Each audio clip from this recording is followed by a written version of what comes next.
Bonjour à tous et bienvenue sur Une lectrice de plus. Je vous retrouve aujourd'hui pour faire le point sur mes achats du mois de mai. Et j'ai pas été hyper raisonnable, surtout quand on voit ce que j'ai réussi à lire sur le mois de mai. Autant vous dire que ma palle en a pris un coup. On commence tout de suite avec le seul roman de cette liste, donc le tome 3 de Vampiria, La Cour des Ouragans. Donc c'est de Victor Dixon et publié dans la collection R. Je vous en ai déjà parlé plusieurs fois de ce tome de la saga. C'est une saga qui est complètement coup de cœur pour moi, j'adore, je suis en pleine lecture de ce tome. Et donc dans Vampiria, on suit une jeune fille qui va se retrouver à faire la cour et à essayer d'intégrer la cour du roi Soleil qui est devenu le roi vampire sur Terre. Donc on a vraiment cette vengeance qui la tient en haleine et elle va essayer de tout faire pour réussir ses objectifs malgré tout ce qu'elle découvre sur son propre monde. Donc voilà, celui-ci je l'ai acheté à sa sortie. J'ai donc acheté celui-ci à sa sortie, les deux premiers tomes ayant été des gros coups de cœur, il me le fallait absolument de suite et j'ai commencé à le lire de suite. Donc je suis à un peu moins de la moitié, mais j'ai hâte de le finir pour savoir tout ça. J'ai ensuite acheté une BD dont je vous ai parlé dans la vidéo de la semaine dernière. Il s'agit de In Waves de Eiji Jungo, publié chez Casterman. Donc là c'est la version mini à 10 € proposée par Casterman cette année. Dans ce témoignage émouvant, on va donc découvrir l'histoire de notre auteur à travers sa vision du deuil, comment il l'a vécu, comment il le vit, mais aussi avec sa passion pour le surf et pour la mer et comment ces deux choses vont se rencontrer. Donc c'est hyper émouvant, hyper touchant et je l'ai déjà lu, donc allez voir ma vidéo. J'ai ensuite complètement craqué sur les mangas. Donc c'était tous des mangas d'occasion, ça ne m'excuse pas, mais du coup c'était une bonne affaire. Et ça m'a fait un bien fou de craquer sur tout ça.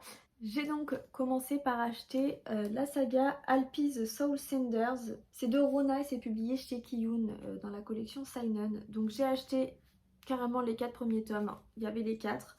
C'est une saga qui a 6 tomes de sortie. Je sais pas si d'autres sont prévus, mais pour l'instant ils sont à 6. Donc j'ai quasiment tout en vrai. Et donc dans cette petite saga, on suit cette jeune fille qui est une mage, quelque chose comme ça, et qui a pour vocation de libérer les âmes, quelque chose comme ça. Enfin c'est vraiment esprit de la nature, être en harmonie avec la nature, etc. Donc c'est vrai que c'est des thématiques qui me plaisent bien. Et j'aimais bien les illustrations, enfin les images. Donc je me suis dit que c'était l'occasion et j'en ai eu de bons retours de copines. Donc voilà.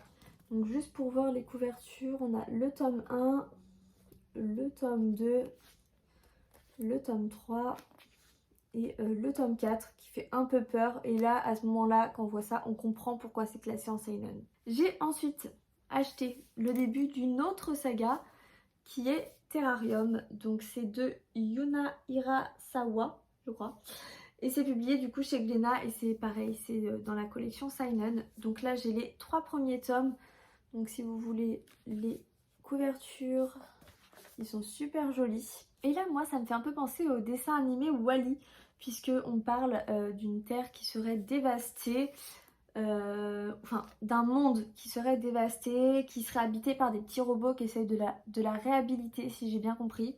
Et donc on va suivre des personnages qui vont venir voir comment tout ça se déroule et voir si un avenir est encore possible ou pas, de ce que j'ai compris. Il me faisait hyper envie à la sortie du tome 1, donc du coup bah là j'étais trop contente de trouver les 3 premiers tomes. Surtout que c'est une saga qui est terminée aujourd'hui et qui ne compte que 4 tomes. Donc il m'en manque que 1, donc c'était la bonne affaire. Et enfin, j'ai acheté le début de l'Éden des sorcières de Yumeji et c'est publié pareil chez Kiyun dans la collection Seinen. Donc là, j'ai trouvé le tome 1 et le tome 2. Ça parle de sorcières qui auraient été obligées, on va dire, de se cacher parce qu'elles étaient chassées par les hommes, je crois, ou parce qu'elles ont été affaiblies par les hommes qui ont dévasté en fait tout ce qui était magie, etc., en ruinant la nature, de ce que j'ai compris. Et on va suivre une jeune fille qui va se retrouver à chercher ce qu'on appelle dans son univers du coup l'Éden pour les sorcières, qui serait un lieu où on accueillerait les plus grandes sorcières. Donc on verra ce que ça donne, mais en tout cas les couvertures étaient trop belles et j'adore quand ça parle de sorcières et de nature. Et pour cette série-là, si je ne me trompe pas, le tome 3 est sorti il n'y a pas si longtemps que ça, donc c'est pareil, je suis pas très en retard, donc c'est super cool.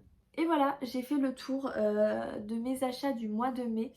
Donc ça fait quand même 11 livres de plus dans la pile à lire, sachant que je n'ai fait que 5 lectures au mois de mai, donc l'équilibre n'y est pas du tout. Mais je me rassure en me disant que j'achète beaucoup de mangas. Donc en fait ma palle grandit, entre guillemets, mais ce ne sont pas les mêmes lectures en fait. Je mets beaucoup de mangas et je lis plus de romans. Donc du coup j'augmente juste ma palle de manga quoi. Mais donc je suis contente de mes achats, j'ai fait des bonnes affaires, je suis ravie. Donc dites-moi vous en commentaire quels ont été vos achats du mois de mai et ce que vous pensez de mes achats, du coup si vous en avez lu, vous connaissez, vous aimez, etc. Je vous invite à vous abonner si ce n'est pas encore fait et à liker la vidéo. Et moi je vous dis à bientôt dans une nouvelle vidéo.